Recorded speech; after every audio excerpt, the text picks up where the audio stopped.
Okay. Hello everyone, welcome back to my channel. I greet you with your time. If you haven't subscribed to this channel, what are you waiting for?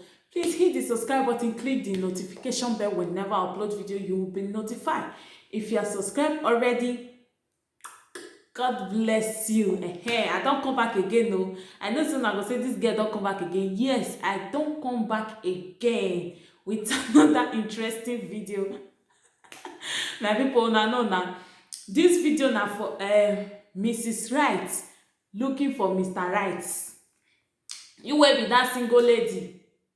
I hear you. When no one gree marry, you they see men they come time don't they go. You no one gree marry, they say as I fine rich so, as this my skin fresh rich so, and see me 616 as I slim so. Now I can go sit down for my house. I need to enjoy my life. By the time that skin go fade, you go know. By the time that yellow go turn to black, you go know. By the time that your fresh skin go come wrinkle, you go know. Now that time you come dey find man wey you go even pay a groom price put for house. Yes, women dey pay men groom price o, una never know. Women dey pay men groom price put for house. If their time don pass them, the time when boy go dey find them, dey talk to them, dey disturb them, they go say no, I'm too beautiful for you, I too fine for you, I too buckish for you, I no wan stay in my house now. Come dey sit down, the man go come dey control me. I beg, I wan free my life, I wan enjoy my life. By the time you don enjoy your life finish, all those men they don marry, they don enter house. Many of your mates wey una gather dey waka that time when you dey young, they do I wan enjoy my life, I wan do this one, I wan do that one, I wan flex. They go don get 3 children, 2 children. Now that time you come dey find man wey you wan put for house. Now that time you come dey find man wey you wan put for house. If you don turn to a day, you come dey find young boy wey you wan put for house. If the young boy come chop your money comot now, you come dey lay curse on the boy. Say the boy don chop your money comot. Yes. Many dey this Europe. Many dey. I come across one woman that the way she dey cry. Now woman, I say if you see this woman, she dey call herself girl. Now woman, I come across her for my friend. That's what I go greet her. She just dey cry. I say auntie oh, why you dey cry? I say abeg, I no be auntie oh. You fit call me sister. This you come tell me and he say you fit even call me by my name. I say but you senior me now, I go call you auntie. Why you dey cry? She said the man when she marry, because now she married the man. Now she use her money to do everything for wedding. Now she buy wedding ring. Now she do everything. They don't marry for comot for here. Say the man don't run leave her go meet one girl for Germany. She still wetin pain her pass. She said that time, how many years ago she get belle for one boy wey ready to marry her. She can't remove that belle. She say she can't remove her. The boy ready to marry her. She can't remove the belle. She say because that time she never ready. She say that boy love her that time. She say the boy love her. She can't remove the belle. They even come tell her me she come wetin they call this place so Caritas for assistance. She say as she go Caritas, can't go dey stay with guests, can't go dey do this and say she's too big for that, so she can't remove that belle. Now she don dey cry. The one where she marry put for house, that one don shook out for her eye, e don reach her back. Now she come dey find man wey she wan pay groom price for her head. My beloved sisters, if una see man wey ready, wey serious for una no look say you wan enjoy life. You fit enjoy life when you dey your husband house. If you born early, it's very good. Born early. Now wow. Born early, that time you dey enjoy your life. If they ever tell you say now you born this pikin, you dey say now me born this pikin. Which day I born this pikin for here? That is it. You dey see your children, you dey proud of yourself. You dey see your child, you dey proud of yourself. If you see man wey ready to put you for house, wey be say the man serious, marry am. No look say your skin still fresh. Okay, now the time when your skin don wrinkle, na man go fit marry you abi? Man no fit marry you when your skin fresh. by the time the skin don expire, e don wrinkle. Na that time na that one man na dem sabi marry. So na man sabi marry expired skin. Dem no sabi marry the one wey fresh. Abeg, if your skin fresh, marry. Marry, let your husband enjoy you now wey your skin fresh. I know say I dey wait for the comment section. I know say una go come. Una go say charity don start again. Yes. Marry now wey your skin fresh. Your husband no forbid to enjoy you when your skin fresh. By the time when your skin don wrinkle, na that time you come dey find man wey you wan pay groom price for your head. They say, this my sweet 16 body, as I don fine so, as I don yellow so, and you come go stay one trap. Many girls they can call marriage trap. Hey. And you come go stay one trap with one kind man. You go use your hand pursue all your husband finish. Make I tell una something. Boyfriend many o, but husband na few. Boyfriend dey, husband na few. If you don't old, say you don reach 40 years, 30 something, you come dey find small boys wey dem wan marry you. Na to just chop your money. You go say I wan first make money first. I wan first make money first. I wan first make that money wey you dey make. You go use am pay man groom price. He go still chop and run. He go chop and run leave you. He go chop and run leave you because your time don pass. The time when you dey 20 something to 30, if you see better man, marry. Marry. This money we come meet am and we go still go leave am. Not to say I never make money finish, I never do this one, I never do that one, I never which day I just which day they born me for here. How many years I dey when I will just say make I marry when I never even enjoy life. If you marry, you no fit enjoy life. If you and your husband they go out together, they do shopping together with your kids, fun dey o. Ask people wey they don't marry. Ask people. Fun dey. If you and your family dey like this, the fun, the sweet pass you wey be single. You wey be single, if you say na lie dey talk, so marry make you get kids. You go remember the time when you dey single. Make you see the one wey dey sweet pass. For example, like this Christmas now, many dey without kids wey dey single, wey they never marry, they just still dey on their own. They just still do the Christmas as e reach. That day say many no go even stand up for bed morning till night. They go eat wetin they want. But marry make you get kids. You go see say Christmas day like this, you go dey known for una house. You go get up to prepare Christmas food for your family. Life go dey sweet. Life dey sweet with children o. Life dey sweet with kids. Not to say you too young, your skin still fresh. Some go say, I no want my belle come big o. I no want my belle wrinkle. I no want my belle do this one. Hey, my sister, forget me, I get kid o. Even though my belle big, I am proud of it. I am a proud mother. I no look at say my belle go big or stretch mark go come dey my belle or my belle go come wrinkle, e go come bend. I am happy. I am happy, okay? No look at say pikin. Some go say children na distraction. They go distract you for wetin you want, for wetin you want become, wetin you want do. Children go dey distract you. No look at now when you new born them. Now that time, now you go feel am. Once they don dey waka, they don grow small, they don dey go school. You no go even know say you don born sef. You no go even know say you don born. Some go say if I come born now, my belle go come big, I come get big belle, stretch mark go come dey my belle. I no fit o.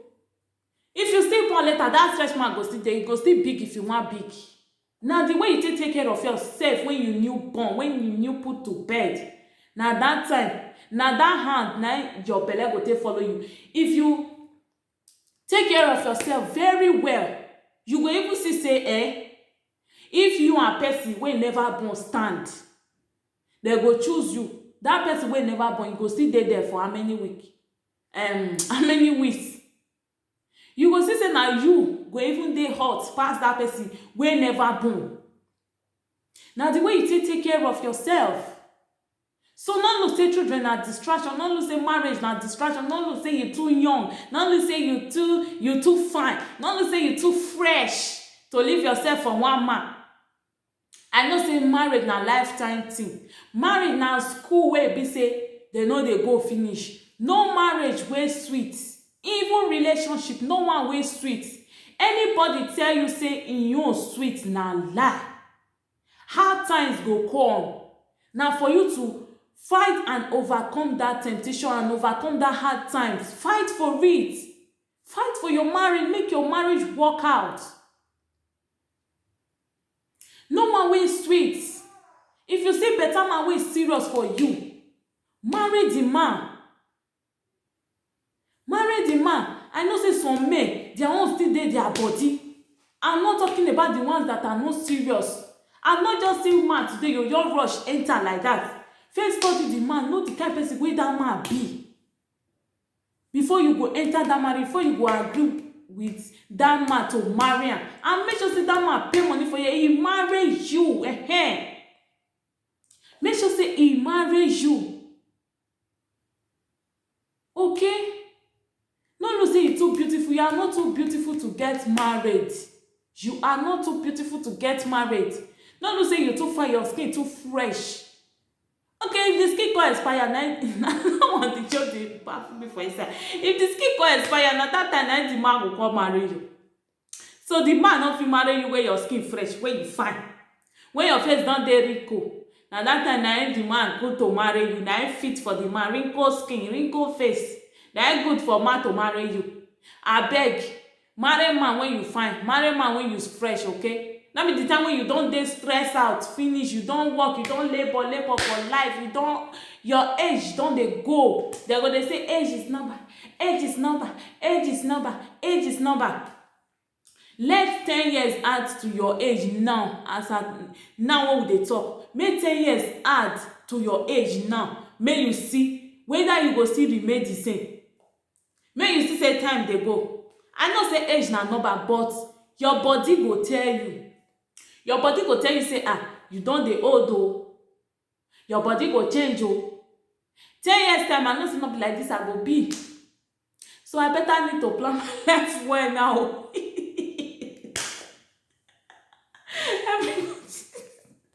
Everybody need to plan his life well, including me when they talk so. So we need to plan our life well, before our body go come wrinkle. Before age go come, body go come change.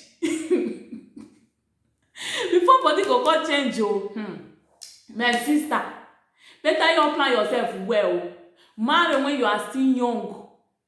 No marry when you don't dey stress out. Your body not come be body.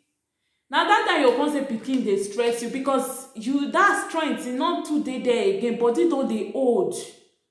Body don dey old. E no be like when you dey young, when your body still strong. You fit carry children, you fit take them go school, you fit handle hard choice, you fit still find small work to do. E no be like when your body dey strong, when you dey young. Now when you don old, that time e go come dey weak you. You go come dey be like stress to you. Even young ones sef na still stress, but it's better you do it when you are young. E better when you pass through those stress when you dey young, so that if your body don dey old, you come dey rest. You go see children wey go take care of you that time. You go see children wey go take care of you. Imagine you give birth to your first child at the age of 40, 45. Which time that pikin wan come take grow, come take care of you? Which time that pikin wan take grow, come take care of you? If when I dey Nigeria, if me and my mom dey waka, they dey call us sisters. Sisters, na dem dey call us. Many no dey believe say na she born me. Many no dey believe say na she born me. If I go any office like this, or any case by case wey they say bring your mother come, anything at all wey involve parents, they say bring your parents or your mother or your father. If my mom follow me go, they go say, we didn't ask you to come with your elder sister now. I said she should come with your mother. I'll be like, she They go come look us like this. They'll say, eh? Your mom? Before, she'll come even tell them, say, she's not my first child, though. She'll come even let them know, say, boy, senior me. They'll say, eh? Your mom? Next. As in, the thing get as a bit. That kind of thing, they sweet for body. It is sweet. Because if my mom old, she don't old now, say, she don't old, she no go fit dey do things again by herself. Children dey to take care of her because her children don grow. She don't even get grandchildren. Her children, they are all grown up. That is it. Okay, I wish say she come born when she dey as at now when she don dey now.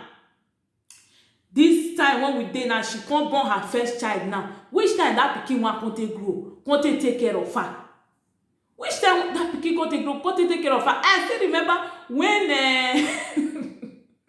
when I still dey Nigeria, when I dey go church, me and my elder brother, he go remember. If you dey watch me, so he go remember wetin I dey talk about. Me and my elder brother dey go church. We dey use leg just dey stroll dey go church. One day you see one woman get na get we dey call person wey don advance in hair. Benin people na go know na because na Benin I for grow. The girl you see one advanced woman like that, she back pikin for back. Me and my brother, we was thinking that that child was her grandchild. We think say the pikin na her grandchild. The girl you shout, hey, ubiene, amoro. Ah. Me and my brother just look ourselves. I was like, Iye ubiene. As in, Iye, you don't born. Madam, you don't born. Hey, congrats to you, congratulations. When you take give birth, I was like, this old woman, Nana she dey born. Nana she dey born. I know say some people, don't get me wrong. I know say some people, it's not easy to just get child like that. Some people, they say they pass through difficulties for pikin or for pikin like that. Those one aside. I know those one aside, and I pray God should answer everyone's prayer in this 2020 we are about to enter.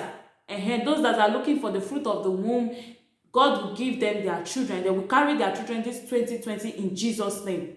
I'm not talking about those one aside. I'm talking about those that do it willingly. People where they do it willingly, when no one just born, when no one just marry, when they look say their skin too fresh, when they look say they're too fine. This is my point exactly. This is my point exactly. Many they will be saying they don't even marry self. They go they tell their husband say, I know my born now. I know my this shapeless. Oh, I know I make this my shape change. You get shape. Which shape you get? Which shape you get? Go pikin one come make this shapeless. Which shape you get? I know say not be as you be when you never born, not be so your body go still change if you don't born. But when you give birth, you have to take care of yourself. You will take care of yourself very, very well. And anyhow you see your body, everybody not get the same body. Everybody not fit expect say you go get like my body. I no fit expect say I go get like your body. Everybody not get the same body. Okay? Everybody not get the same body. Anyhow you see yourself, as far as your husband still love you like that, they look your pikin where you born till they get joy. They look that pikin where come out for that place till they get joy. They look that pikin where you let that body change like that till they get joy, till they get happiness. And for men, many men they will be say their wife go born. They will go the way they go to they treat that woman, they will say, not be so she be before she get belle, not be so she be when I marry her. Now why she can't be like this? So men they will they frustrate women like that. If you be that kind man, stop her. Stop her. Now pikin when she born for you, now make her body change. Your own pikin when she carry, now make her body change. Anyhow, your wife can't be when she born. If you be say she not gonna be that kind wife when she be before you marry her, encourage her. If you get anything when you still know as a man, bring the idea to her. Anything you know when you say you go fit make her be that your taste wey you like. Teach her and she will learn. You go see say e go work for you. Not because say your wife don change, maybe she born and her belle don big, not be so before her belle enter chest, her belle go back. She don born and her belle come big, or before she slim like bone, she slim, but she don born am, she come fat full everywhere. You come just detest your wife, come dey treat her anyhow, come dey do her yanga. No, some men dey like that. I know what I'm talking about. If anything dey to help that woman, help her out. If na clothes wey she dey wear you no like, buy the ones wey you like for her, for you to go dey look outside. If you see anything trendy wey you know say you dey like for girls body, buy am come house, give your wife, tell her make she wear am for you. So I no wan make this video long pass this one. So my people, all this my point since e dey go to single ladies wey be say they no wan marry. Mrs. Right looking for Mr. Right. Though my sister, that your Mr. Right, see am now. E dey your front o. E dey your front, okay? E dey your front. Marry your Mr. Right now when you are still young. Marry am now when you are still young o. No look say you too fine. No look say you too no look say you too slim. No look say you fresh like today bread. No look say you too fine, you too slim, you too beautiful. Your skin is too fresh to get married now.